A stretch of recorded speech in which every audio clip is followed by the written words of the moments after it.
everyone, I hope you're well. This is a video all about switching from exclusively breastfeeding to combination feeding. So basically my story is I've been breastfeeding for 8 months exclusively, pretty much, like with the odd express bottle here and there, and the odd bottle of dairy-free formula because my son has a cow's milk protein allergy, or however you say it.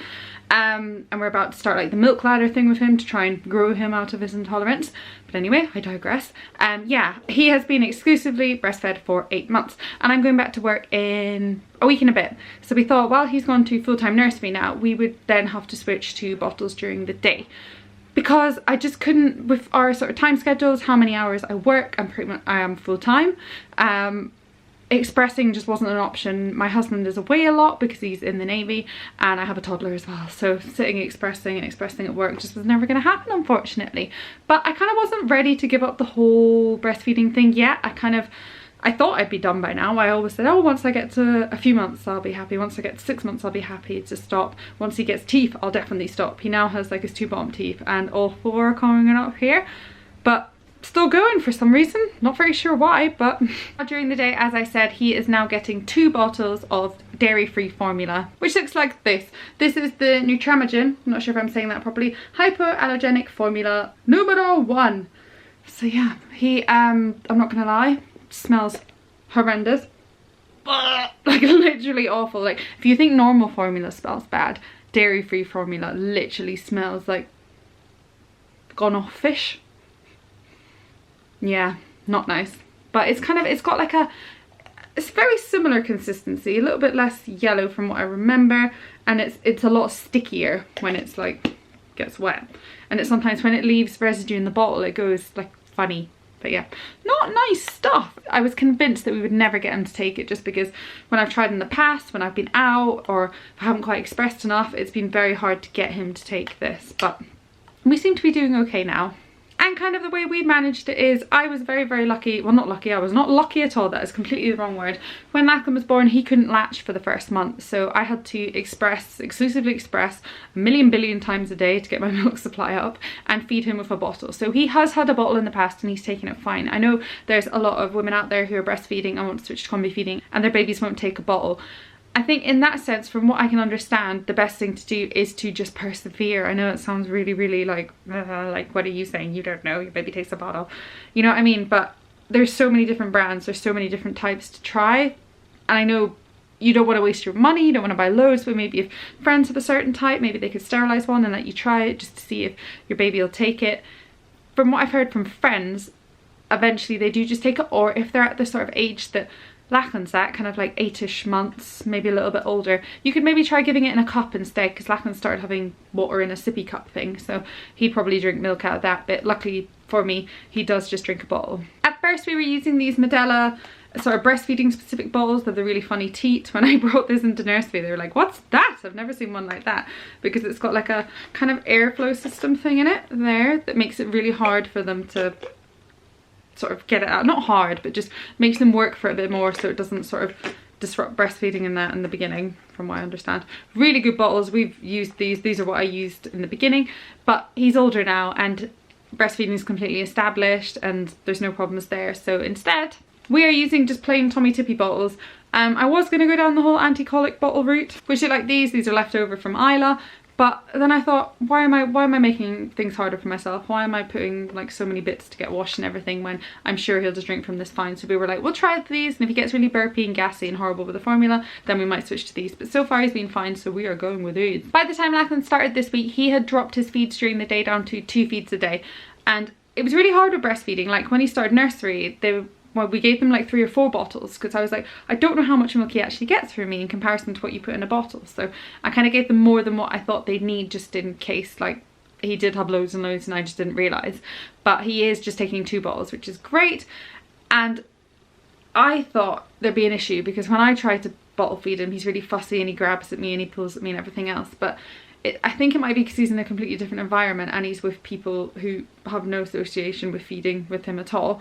He takes the bottle just fine, which is good. He still feeds from me first thing in the morning and at night and through the night. And my way of thinking was that it was just making things easier for myself. As much as I'd obviously love to still feed him during the day, I'm not with him during the day. So if I wanted to hang on to the breastfeeding, it would have to be at night. And then in terms of bottles and night feeding and sterilising and this, that and the other, like I don't have one of those perfect prep machines or anything. I'm just a bit lazy, and I kind of thought if I can just carry on feeding him myself through the night, then what's easier? There's no bottles, there's no sterilising, it's just boop, there we go. So that's kind of been why I'm carrying it on at night. That sounds really awful. I mean, it's more because of the lovely bond and everything, not just to make my life easier. This time around I'm sterilising my bottles in a cold water steriliser, just because it's what I got given at hospital for all my sort of pump bits and bobs from when I was expressing, and I've just not really looked the electric one out again. It takes up so much room and it has to be plugged in and everything else, and it's quite static.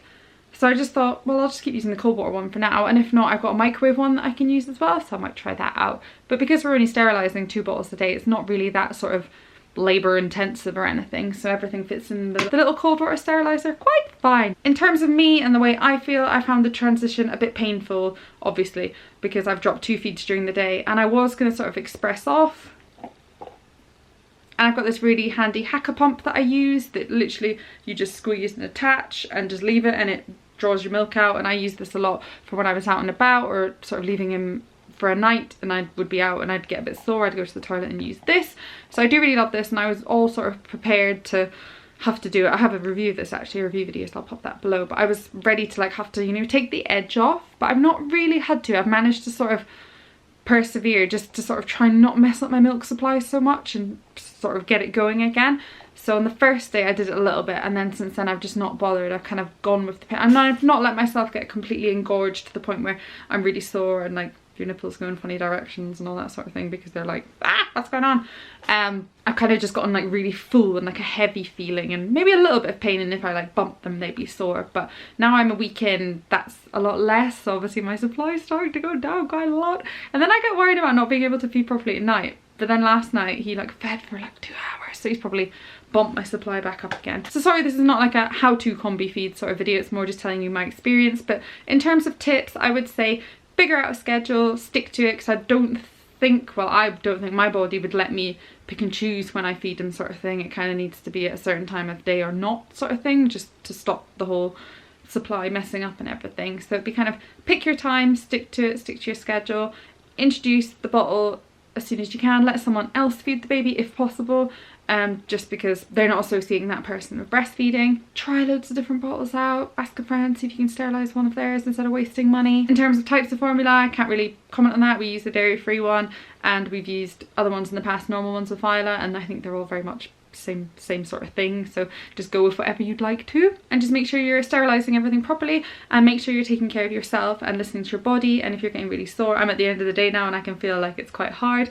If you need to express off a little bit just to take the edge off, and then yeah, just sort of go with the flow and hope it all goes well for you. If you are trying to get your baby on this dairy-free formula and it's disgusting and they're not taking it, like Lachlan was a while back, I've heard that if you get, I can't remember if it's a Galaxy hot chocolate or some sort of hot chocolate that is dairy free, make sure it's dairy free obviously, and mix like a little sort of half tablespoon in, it just sweetens it a little bit and takes the edge off the rather disgusting flavour. I have tried it myself and it is vile, so I feel very guilty about having to give Lachlan. I've tried normal formula tastes fine to me, but this dairy-free stuff is just something else. Another tip with this, and another tip in general actually, for moving from breastfeeding to combi feeding to bottle feeding, whatever you're trying to do, is maybe mix a bit of your express milk with the formula. So again, like you're mixing the taste a little bit, and babies sort of recognizing something they know and love, and then they might be more accepting of sort of the formula, and then just increasing it as you go. Thanks so much for watching. Hope you've enjoyed this. Any other sort of breastfeeding videos or anything like that you'd like to see? That sounds really creepy. That sounds like I'm going to breastfeed on camera for you. That's not what I meant. But if you're after any other sort of hearing about our journey and our experience, then let me know in the comments below and I'll see what I can do for you. But thanks for watching. Don't forget to subscribe and we'll see you very soon. Bye!